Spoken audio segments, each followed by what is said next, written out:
और अब खबर उत्तराखंड से, जहां पर आज इतिहास रचा गया है। विधानसभा सत्र के दौरान चर्चा के बाद समान नागरिक संहिता बिल यानी कि यूसीसी ध्वनिमत से पास हो गया और इसी के साथ उत्तराखंड समान कानून लागू करने वाला देश का पहला राज्य बन गया है। लेकिन बिल पास होने के बाद आपके भी मन में यूसीसी को लेकर कई सवाल उठ रहे होंगे और इन सवालों का जवाब हम आपको सिलसिलेवार तरीके से देने जा रहे हैं। सबसे पहला सवाल ये कि समान नागरिक संहिता किस पर लागू होगी, तो आपको बता दें कि राज्य के मूल निवासी और अस्थायी निवासियों पर लागू होगी। सवाल ये है कि यूसीसी के बाद क्या शादी की उम्र में परिवर्तन हो जाएगा, जिसका जवाब है कि लड़कियों के लिए शादी की उम्र 18 साल है, तो लड़कों के लिए शादी की उम्र 21 साल पहले से निर्धारित है, यानी इसमें कोई बदलाव नहीं होगा। सवाल है कि विवाह का रजिस्ट्रेशन नहीं करने पर क्या होगा, तो आपको बता दें कि यूसीसी के प्रावधानों के तहत उस शख्स के खिलाफ दंडात्मक कार्रवाई होगी। एक और सवाल जनता के मन में कि संपत्ति का बंटवारा क्या समान होगा, जिसका जवाब है कि बेटा और बेटी के लिए बराबर की संपत्ति का अधिकार होगा। वहीं आखिरी सवाल ये भी कि तलाक के लिए यूसीसी में क्या है, तो ये भी बताते हैं। इसका जवाब ये है कि बिना न्यायिक प्रक्रिया के तलाक नहीं ले सकते हैं। अब आपको पूरी रिपोर्ट दिखाते हैं कि यूसीसी की बड़ी बातें क्या हैं और क्या कुछ बदलने वाला है इस कानून के लागू हो जाने के बाद।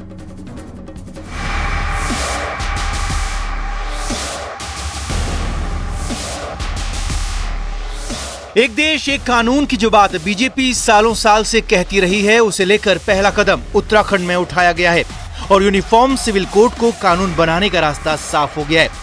उत्तराखंड विधानसभा में यूनिफॉर्म सिविल कोड का बिल भारी बहुमत से पास हो गया है। 2 दिन तक यूसीसी पर बहस हुई और यूनिफॉर्म सिविल कोड को बहुमत से पारित करा लिया गया। ये केवल उत्तराखंड के लिए नहीं, पूरे देश के लिए, संपूर्ण भारतवर्ष के लिए एक मील का पत्थर साबित होगा। ये कहीं न कहीं सबको एक राह दिखाने का काम करेगा। जिस प्रकार से देवभूमि से निकलने वाली मां गंगा संपूर्ण देश को कहीं सींचने का काम करती है, कहीं यात्मन का काम करती है, कहीं पीने के काम आती है, कहीं अभिसिंचित करने का काम करती है, उसी प्रकार से इस सदन से निकलने वाली ये समान अधिकारों की जो गंगा है, समान नागरिक आचार संहिता की गंगा, हमारे सभी नागरिकों पे जो संवैधानिक अधिकार हैं, उन अधिकारों की रक्षा भी करेगी और उन अधिकारों को सुनिश्चित करने का भी करेगी। 2022 चुनाव से पहले मुख्यमंत्री पुष्कर सिंह धामी ने यूनिफॉर्म सिविल कोड का वादा किया था और जब सरकार आई तो पहला काम यूसीसी पर कमेटी बनाने का किया। करीब 20 महीने तक कमेटी ने ड्राफ्ट तैयार किया और उस ड्राफ्ट को सदन में रखा गया। मुख्यमंत्री धामी ने सदन में कहा कि ये ऐतिहासिक दिन है, ये युगों को बदलने वाला दिन है और इस दिन को हमारी पीढ़ियां याद रखेंगी।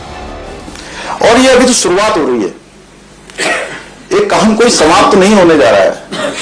विधानसभा ने आपके नेतृत्व में ये इतिहास रचने का काम किया है, मातृशक्ति के उत्थान का, मातृशक्ति के सशक्तिकरण का, मातृशक्ति की सुरक्षा का और मातृशक्ति को आगे बढ़ाने का।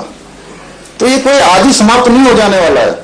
विधानसभा का सत्र आगे भी होने वाला है, ये व्यवस्था आगे भी चलने वाली है।